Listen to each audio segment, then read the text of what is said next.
All right, Trumpers, come and get me. Can you imagine what it would have been like to have Kamala Harris as the president right now versus all the chaos that Donald Trump has already got stirred up? Like, it would have been 10-1. There wouldn't have been none of this getting rid of the FBI. There wouldn't have been putting Pete Hegseth over the Department of the Pentagon. There wouldn't have been all this getting rid of FEMA and putting the education back to the states. It would have been a whole lot more peace and calm, and it would have been more unifying. And not only that, really trying to draw unifying with these other countries that we deal with and that we import their goods, because we can't afford to buy American shit, because us Americans, we require too much fucking money. I mean, we've talked about this 100 times now. We can't go out here and buy an American-made damn refrigerator with American workers because the shit would be $20,000. They have to be made and manufactured, and the parts have to be comes from other places to make it affordable over here, because we require so much pay because it costs so much to live in America. So at the end of the day, Kamala and Joe Biden was doing a great job. Kamala would have done probably a better job because she had a great agenda she wanted to put out and get in a line. And look, at the end of the day, the biggest takeaway is we wouldn't have had a criminal in office. We wouldn't have had a sex offender in office. We wouldn't have had somebody that is putting someone else in charge, like Elon Musk doing all these stupid salutes and all this shit. Like, it's just fucking chaos with this guy. So I hope this midday kind of update situation here does you some good, MAGA, to really show you how bad you fucked us. So hold up, let me get this straight. The woman with the clear economic plan, the one who tried to tell you in a multitude of ways how her administration would benefit you, especially those of us in middle class, the woman who put it all on the line, that's the one that you're upset with because the man in the White House lied to you about what he was actually going to do. Meanwhile, the rest of us told you what would happen. You thought that it wouldn't. And now you're upset because we are all telling you F-A-F-O, that you F-A'd and now you have to F-O. Those of us who voted for Kamala Harris are not upset about what she said. Okay, it is you who either set this one out or you who voted for this monstrosity of an administration that is upset. And here's what, since we're in this car together because you voted to ride in this funky, raggedy ass vehicle, we're going to remind you at every turn that we told you so. We told you the muffler was crap. We told you this thing was not good on gas. We told you that this was going to break down in the middle of the interstate, and now it has. Here we are. Buckle up. Oh, what's this say? Are you saying Kamala Harris was the better option? Yes! What are we fucking talking about? Million fucking times yes! Over and over and over. Yes, yes, yes. Holy fuck. All I heard on the campaign trail was if you vote for Kamala Harris, you're gonna vote for wars. That happened with Donald Trump. If you vote for Kamala Harris, you're voting for higher gas prices. Have you fucking seen them? Well, she's gonna fuck up the healthcare system. What? Health insurance premiums have gone up 26 fucking % since the beginning of this year. Every fucking thing you all said would happen if we voted for Kamala Harris is happening right the fuck now. Fuck's sake, we cannot keep fucking doing this. It's really getting exposed now. I'm starting to think it was never about the economy. It was never about the affordability crisis. You know what it was about? Trans people and immigrants. Let me tell you how I know, because I live in a small town, and the same people that were bitching about high egg and gas prices under Biden ain't saying shit now. They'll pay higher gas prices at the pump as long as it means that one trans girl from San Jose State can't play volleyball no more. People will pay higher prices at the grocery store as long as it means an immigrant who used the emergency room once gets deported. We're being tricked by a billionaire con man and his fucking buddies into hating our fucking neighbors. And that's the saddest fucking part. Yes, Kamala Harris was the better option. Kamala wasn't that good either. Between the two, at least she was the better option. At least she was qualified. No, because genuinely, how can you be so ignorant to politics to think that a greedy businessman is better than an actual politician? No, because we have people making excuses out there like, oh, she's a woman, she can't lead. She would have whooped his ass and led a lot better than he is right now. I mean, she literally predicted Trump getting us into a war. Did we forget that? So maybe she wasn't the shiny golden star, but she was the better option against Trump. Don't forget. Donald Trump should be behind bars. I don't mean impeached. I don't mean kicked out of office. I mean behind literal bars. But this country decided to elect him as our next president. And now everybody's looking around saying, how'd we get here? What happened? I can't believe it. He lied to me. He didn't lie to you. You just didn't want to listen. You didn't want to look at what was right in front of your face. We yelled over and over again. He was convicted 34 count felonies and should be behind bars right Now, he could have been impeached and barred from ever running for president again, but spineless bitches like Mitch McConnell decided to let this thing simmer. Then more spineless bitches like Merrick Garland decided to not do anything and sit on their hands. Everything that's going to happen, all the lives that are going to be lost, all of the places that are going to be blown up, the energy crisis we're going to find ourselves in, the food shortages, everything like that could have been and should have been avoidable, because that man, Donald Trump, should have been behind bars. And that's just for the 34 count felonies.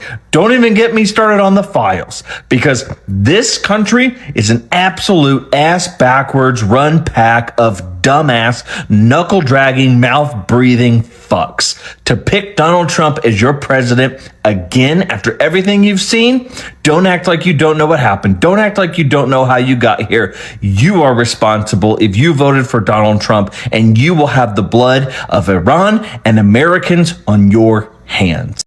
You can't help but think, what if Kamala Harris was president instead of what we have now? I mean, the whole tariff thing, yeah, we wouldn't be taxing people in America billions and billions of dollars. Gas prices wouldn't be soaring like they are. We wouldn't be at war. We would have domestic policies that make sense. Yeah, we didn't get any of that. We got exactly the opposite. So now, almost a year and a half into this horrific presidency, now's the time you look back and go, man, what if? What if we took the bold move and put a female president in? Would we be much better off? And the answer is clearly, we would have been a lot better off. But we are into this second time experiment with a novice politician, and it's been a disaster. And it's only going to get worse. No one will ever be able to convince me that Kamala Harris was not the better option. She absolutely was the better option. And I guarantee if she was president right now, she would not be doing half of the things that this administration is doing. I guarantee if she was president, she wouldn't be sending the National Guard and the Army to U.S. cities to terrorize U.S. citizens. ICE would not be roaming the streets, literally kidnapping people, terrorizing communities. And it isn't even like the people who are in ICE are trained professionals. I feel like half of them just signed up on a website that this administration created, and they're enacting some Batman vigilante justice idea in their mind that they're saving the day. No, they're thugs. They are thugs that don't know what they're doing. I guarantee if Kamala Harris was president, alligator Alcatraz would not have been a thing. It would not have even existed.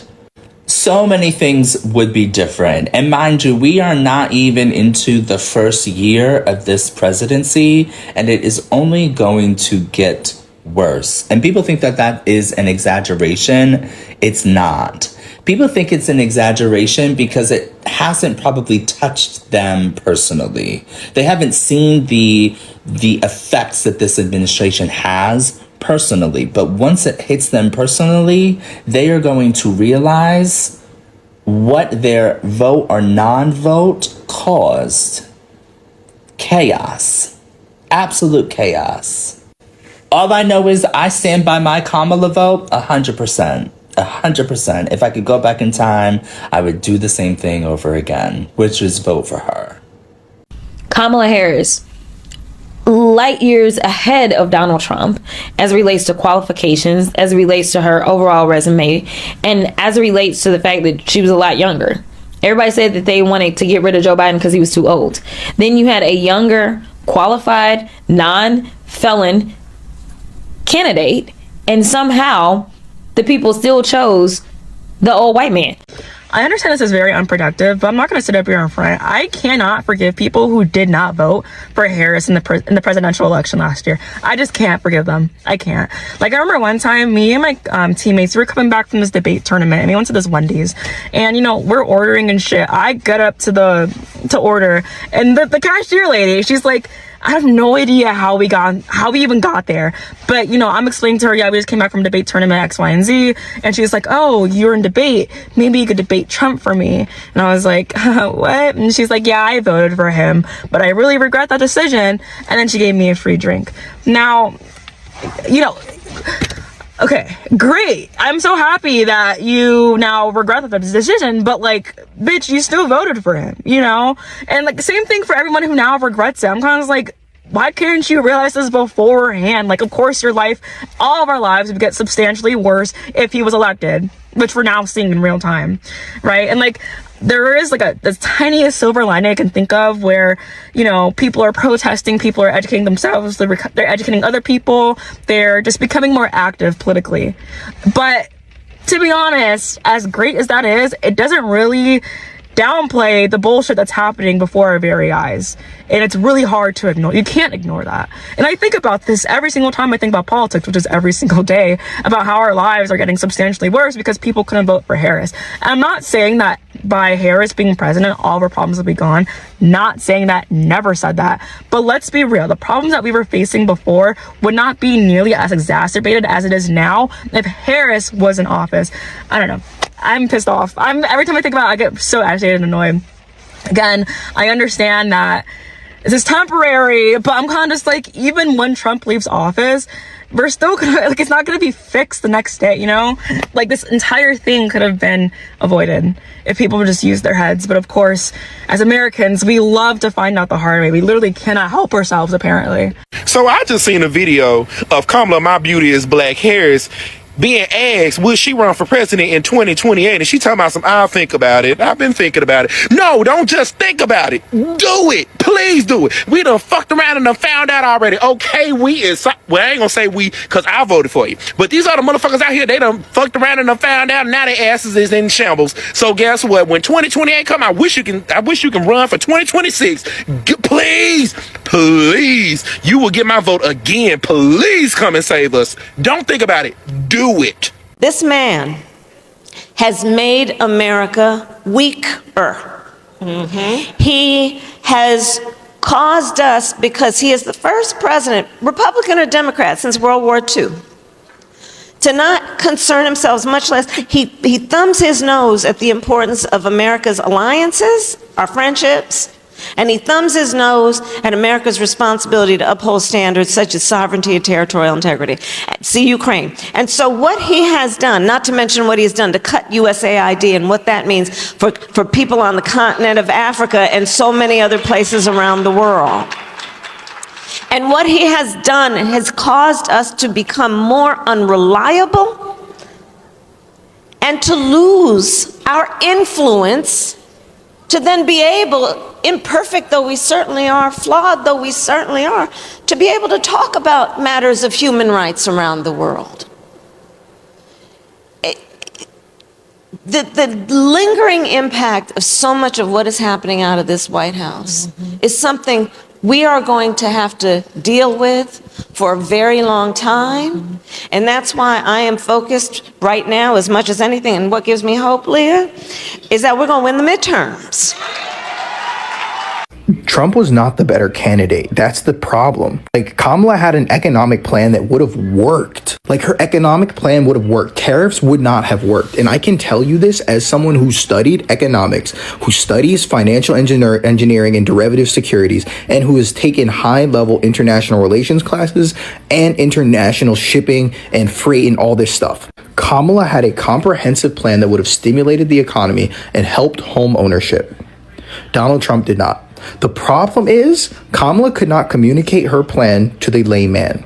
And I would assume you are the average person, right? You do not necessarily understand what goes into making a good economic policy, because Donald Trump is really good at making things sound good on paper. But if you know economics, you know it's a failing plan. And everybody knows it's a failing plan who works in economics. So unless you're talking about like social policy, foreign policy, foreign policy, absolutely not. Like, unless you're talking about domestic policy in terms of like immigration and stuff, is as like your defining factor by almost every conceivable metric, Kamala Harris was the better candidate. And you can check the policies. Like Donald Trump's policy, like economic proposals didn't make any sense. And so unless you're talking about like social issues, which, okay, I can't quantify, and frankly, like I'm an economist, not a social issueist. Okay, fine. But that's just categorically false. And I had to say something. I was told that if I voted for Kamala, I would have higher prices at the grocery store, I would have government-run businesses, and I would have new wars abroad. I voted for Kamala. Turns out that's what I got. We are dealing with the most corrupt, callous, and incompetent presidential administration in the history of the United States.